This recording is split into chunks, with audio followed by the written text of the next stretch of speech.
The best guns for home defense. So this is an interesting topic for me because here in England, obviously, we can't own guns, we can't own firearms.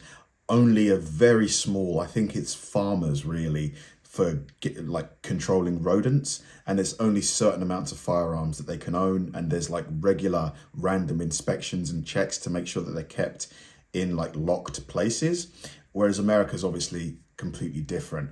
And this is an interesting one because, it is a valid, because, that home invasions, burglaries do happen regularly. If you're in a state where it is legal to own one, I suppose having one to protect your family would be a top priority. So it'd be interesting to see which ones people usually go for. We're going to be going over my top picks for a home defense gun. Wow.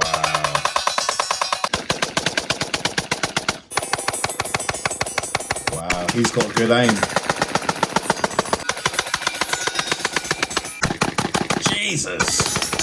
Now, before we get kick back on that started, a home defense gun is very subjective. It matters who you are as a shooter. It matters how many people are in your family and the layout of your house. And it also matters where your neighbors are. You can't really just see this video or a cool guy in a movie and say, that's it, that's the home defense gun for me. So let's talk about who you are as a shooter. What gun do you train with the most? What are you the most comfortable with? If you had to grab a gun in the middle of the night, drool on your face, half a chub, your left arm's asleep, what gun can you manipulate with your eyes closed? Now for me, in my layout, I can see you coming a mile away. I have a good security system. I have dogs that let me know and give me time to prepare. So I have the, you're trying to get into my house gun, you're in my house gun, and you're in my room gun. So first off, I do have children, so I can't just leave guns locked and loaded laying around, so I do have to put them in safes. I use stuff that's just a quick fingerprint or a quick code that I can easily get to my firearm. Safety comes first, especially with children, but that being said, it is important to have a good security system and a good plan A before plan B.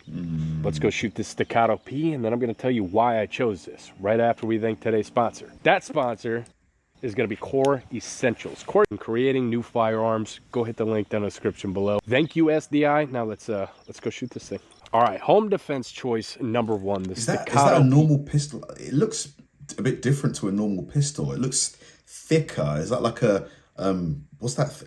Aim thing. Sorry guys, I don't know any of the lingo or the names of the things because what is that thing called? An aim thing? This thing is done up by Machine Works. I got the stippled grip, the flat face trigger, the ports, the Cerakote, the little pew view, and of course the Brownells thing over here on the slide. Now the reason I go with the 2011 platform is because I'm really efficient with it. This is my natural point of aim. This is something that I've spent countless hours on, hundreds of thousands of rounds through. This is something I can take apart, put together in the dark. I can clear malfunctions. I can point shoot with it. This is something that I would trust. Now this being ported, I can just see the comment sections going wild about how you shouldn't shoot ports or comps at night or indoors. I can understand not wanting to shoot a port or a comp indoors because it is loud, it's concussive, but as far as the flash in the middle of the night, that's kind of a common misconception. That doesn't exactly happen the way you think it does. And second of all, I'm used to the concussion. I already have tinnitus. The guy breaking into the house is probably not going to be used to that flashbang or the concussion. Dude, breaking into this guy's house would be a bad idea. With the amount of firearms he has. It's not really going to bother me. Second thing, a good flashlight. It is really important to have a good flashlight, especially when it's pitch black in the middle of the night. You're going to want to be able to positively ID whoever's coming into your house. You never know if it's friends or family or some drunk guy stumbling into your house at 2 o'clock in the morning and you maybe don't want to cause harm to them. You want to be able to identify them. For me, I trust the Surefire X300 on all of my pistols. It's good illumination. I know this thing is going to work. I know I can beat the shit out of it and it's still going to keep going. Good flashlight is very important. I also am running a red dot on here. I'm going to be honest, iron sights is just fine, especially for in the middle of the night. You're really close. You probably don't need a red dot. Although I applaud his, responsibility in terms of, being prepared for the worst. It's kind of sad though, isn't it, that people, have to like plan for home invasions. Why do people have to break into other people's homes? Like, why can't people just not be, thieves and criminals? And I know it's a naive way of looking at life because these people, they're going to exist no matter what, but Isn't it sad that we have to like plan for horrible situations like this?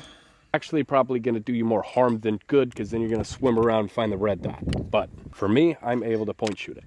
Now, obviously, for home defense, I do not put in FMJs in my gun. That's stupid and irresponsible. FMJs overpenetrate, and you can hit somebody you don't want to hit. I use Federal HST 124 grain. I also use a 22 round magazine, because if you're using something as small as 9mm, you want a lot of shots on target as quickly as possible. And the 2011 is probably the best platform. So that's a 9mm. Okay. So that kind of size. To make that happen, for me anyways. Now, a lot of people in the comments are also going to say stuff along the lines of 9mm is not enough to stop a perp trying to break in your house. It's not exactly my point. My point is to stop the threat from causing harm to me or my family. I'm not exactly trying to kill them. Whether that guy dies or not is between him and Jesus. I'm trying to get him the fuck out of my house. Hypothetically, there's a guy sitting right here, and I want to empty my mag as fast as I can, poke as many holes in that body as possible. So, of course, we got to do a bill drill.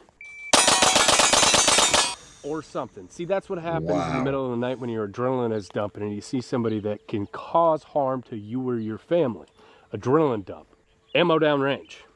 12 rounds in 1.74 seconds. 10 split. 12 rounds in a second. Jeez, that was quick. 11 split. Don't try to steal my fucking donuts. Is that thing automatic? Or is that literally him on the trigger? It sounds like an automatic almost. So you're also going to want to be pretty good at doing transitions, because if somebody is going to break in your house, the chances of them being alone are slim to none. Scumbags tend to travel in groups. At minimum, if they're all three looking at me, I'm going to at least want to put 2 on each body. So 1, 2, 3. We're hypothetically 3 guys are trying to break in and steal my donuts. How fast can I put 2 rounds on all 3 of them?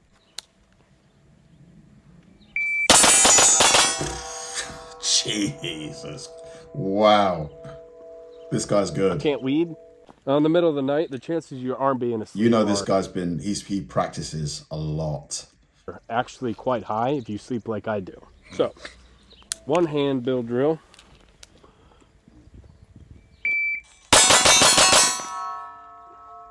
.148. I can't shoot with my left, but you never know.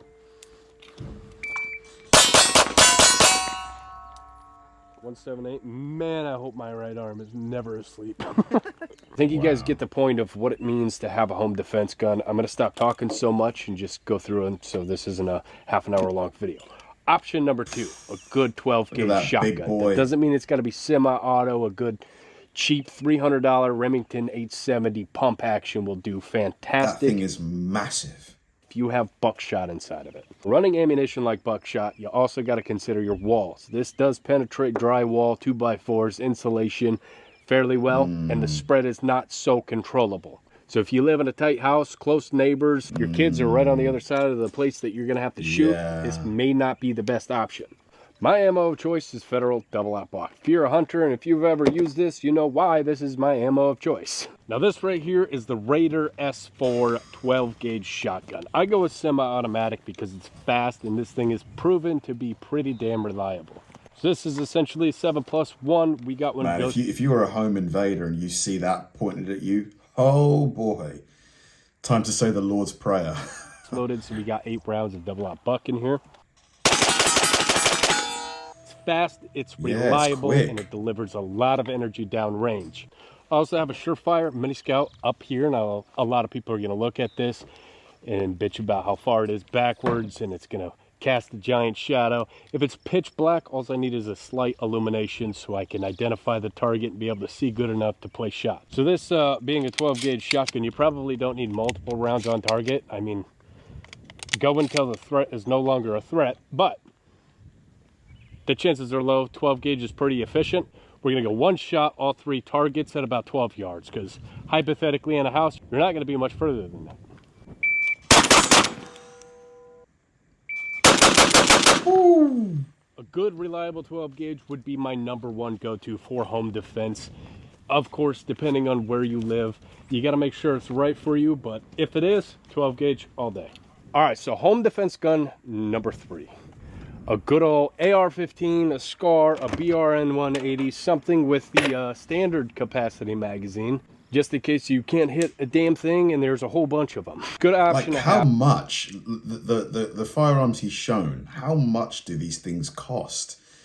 I'd have to think they're expensive. I've got no frame of reference, obviously. So yeah, like what would it cost to buy each of these things? That's like decently close to you, something that's locked away if you have children, but easily accessible to you.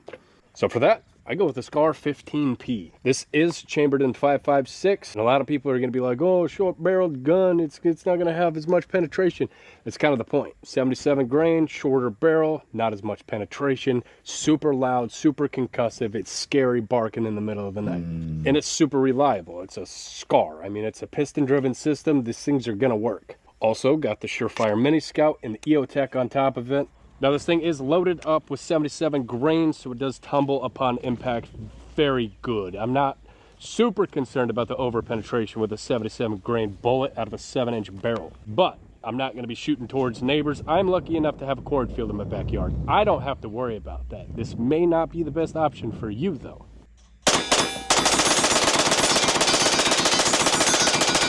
Oh my God. Fast, obnoxious, Good reliable, grief. Scar Intimidating. 15P.